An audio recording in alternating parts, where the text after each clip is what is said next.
जय श्री राधे कृष्ण मित्रों। जो भी इस वाणी को आज सुन रहा है उसके जीवन में श्री कृष्ण की कृपा बनी रहे और जो मन आज बोझिल है वह इस यात्रा के अंत तक हल्का हो जाए। मित्रों, आज की यह वाणी केवल सुनने के लिए नहीं है, यह स्वयं को समझने की एक शांत कोशिश है। तो आइए बिना देरी किए इस दिव्य यात्रा को आरंभ करें।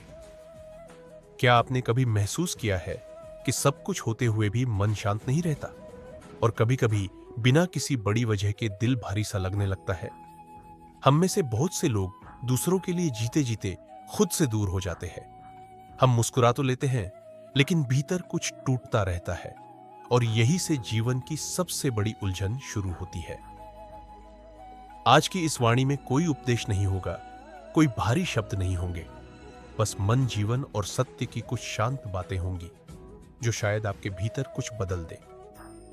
मित्रों, अगर जीवन में सबसे ज्यादा किसी चीज ने इंसान को परेशान किया है तो वह है उसका अपना मन। मन कभी शांत नहीं रहता। वह या तो बीते हुए कल में आपको उलझाए रखता है या आने वाले कल से आपको डराता रहता है। मन कहता है अभी मत करो, कल कर लेंगे, लोग क्या कहेंगे, अगर असफल हो गए तो। यही मन जो आपको आराम का लालच देता है, वही मन धीरे धीरे आपके सपनों को टालता चला जाता है और आपको पता भी नहीं चलता कि टालते टालते आप खुद को ही पीछे छोड़ चुके हैं। लेकिन ईश्वर ने मन के साथ साथ बुद्धि भी दी है। बुद्धि कभी शोर नहीं करती, वह चिल्लाती नहीं, वह बस धीरे से संकेत देती है। बुद्धि कहती है डर के बावजूद आगे बढ़ो, जो सही है वही करो। परिस्थिति कठिन है पर असंभव नहीं।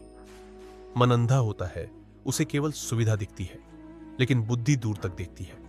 मित्रों, यही कारण है कि भगवान ने मन को राजा नहीं बनाया, बुद्धि को सारथी बनाया।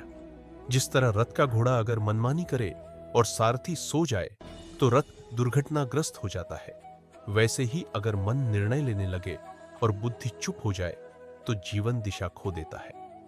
मित्रों, इंसान का सबसे बड़ा सवाल यही रहता है, मेरे ही जीवन में इतना दुख क्यों? जब कुछ अच्छा होता है तो हम उसे अपनी मेहनत मान लेते हैं, लेकिन जब कुछ गलत होता है तो हम सीधे ईश्वर से प्रश्न करने लगते हैं। पर सच्चाई यह है कि ईश्वर कभी भी दुख देकर इंसान को तोड़ना नहीं चाहते। दुख ईश्वर की सजा नहीं होते, दुख ईश्वर की भाषा होते हैं। जब कोई बच्चा चलना सीखता है तो वह बार बार गिरता है। मां उसे गिरने नहीं देती, लेकिन उठना जरूर सिखाती है। अगर मां हर बार उसे गिरने से बचा ले तो वह कभी चलना नहीं सीखेगा। ठीक वैसे ही अगर ईश्वर हमें हर कठिन परिस्थिति से बचा ले तो हम कभी मजबूत नहीं बन पाएंगे। मित्रों, जीवन में दुख अक्सर उसी समय आते हैं जब हम किसी मोड़ पर ठहर जाते हैं, जब हम आदतों से बंध जाते हैं, डर को सच मान लेते हैं और आराम को जीवन समझने लगते हैं। दुख आते हैं हमें यह याद दिलाने के लिए कि तुम यहां रुकने नहीं आए हो। कभी कभी ईश्वर हमारे जीवन से कुछ चीजें छीन लेते हैं, कोई रिश्ता, कोई अवसर, कोई सहारा। हमें लगता है हमसे सब कुछ छिन गया, लेकिन बाद में समझ आता है कि वही चीज हमें भीतर से कमजोर बना रही थी। मित्रों, आपने देखा होगा पेड़ जब फल देता है तो उसकी डालियां झुक जाती है, पर जो पेड़ झुकना नहीं जानता वह टूट जाता है। दुख हमें झुकना सिखाते हैं, टूटना नहीं। मित्रों, जीवन में सबसे ज्यादा पीड़ा किसी घटना से नहीं, किसी अपने के बदल जाने से होती है। हम सोचते हैं वह ऐसा कैसे हो सकता है? जिसने कभी साथ निभाने का वादा किया था वही आज अजनबी कैसे बन गया? लेकिन सच्चाई यह है कि अधिकतर लोग बदलते नहीं, उनकी प्राथमिकताएं बदल जाती है। जब तक आपसे उन्हें कुछ मिल रहा होता है, साथ, सहारा, सुविधा या लाभ, तब तक रिश्ते मधुर रहते हैं। लेकिन जैसे ही आपका महत्व उनके लिए कम हो जाता है, उनका व्यवहार बदलने लगता है। यह कड़वा सच है, लेकिन यही जीवन का नियम भी है। मित्रों, हर इंसान अपने सुख को पहले रखता है। कोई कम लोग ही होते हैं जो रिश्तों को अपने सुख से ऊपर रखते हैं। इसलिए जब कोई बदल जाए तो स्वयं को दोष मत दीजिए। मित्रों, कर्म कभी शोर नहीं करते। वे न चेतावनी देते हैं, न तर्क करते हैं, न ही सफाई मांगते हैं। कर्म बस अपना काम करते हैं। हम अक्सर कहते हैं मैंने तो कुछ गलत किया ही नहीं। लेकिन कर्म हमारी बात नहीं सुनते, वे हमारे आचरण को देखते हैं। कर्म का नियम बहुत शांत है लेकिन बहुत कठोर भी। आपने जो बोया है वही काटना पड़ेगा, आज नहीं तो कल। और यही कारण है कि कभी कभी हम बिना कारण दुखी हो जाते हैं, लेकिन असल में कारण होता है, बस हमें याद नहीं होता। मित्रों, कर्म किसी के पक्ष में नहीं होते, न अमीर के, न गरीब के, न बलवान के, न कमजोर के।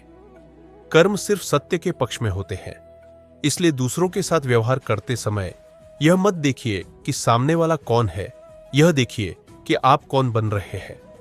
बहुत से लोग सोचते हैं कि बुरा करके वे बच जाएंगे, लेकिन कर्म हमेशा दरवाजा नहीं खटखटाते, वे कभी कभी सीधे अंदर आ जाते हैं, और जब आते हैं तो सब कुछ साथ लेकर आते हैं। मित्रों, आज हर इंसान शांति खोज रहा है, कोई पैसे में, कोई रिश्तों में, कोई सफलता में। लेकिन जितनी तेजी से हम शांति खोजते हैं, उतनी ही तेजी से वह हमसे दूर भागती है। शांति किसी वस्तु में नहीं होती, किसी व्यक्ति में नहीं होती। शांति उस क्षण में होती है जब आप जैसे हैं, जैसा आपका समय है, उसे स्वीकार कर लेते हैं। हम सोचते हैं जब यह मिल जाएगा तब मैं शांत हो जाऊंगा, लेकिन सत्य यह है कि अगर आप अभी शांत नहीं हैं तो कुछ भी मिलने के बाद भी शांत नहीं होंगे।